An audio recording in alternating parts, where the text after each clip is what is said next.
భార్య ముందు కూర్చుంటే జీవితం యొక్క బాధ్యత గురించి తెలుస్తుంది. తాగుబోతు ముందు కూర్చుంటే జీవితం చాలా సింపుల్ అనిపిస్తుంది. సాధువులు సన్యాసుల ముందు కూర్చుంటే ఉన్నదంతా దానం చేయాలి అనిపిస్తుంది.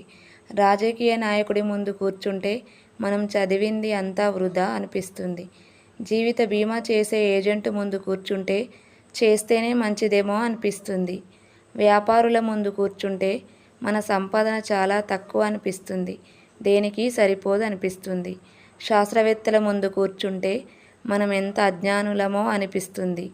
ఉపాధ్యాయుల ముందు కూర్చుంటే మనం మళ్ళీ విద్యార్థులం కావాలనిపిస్తుంది.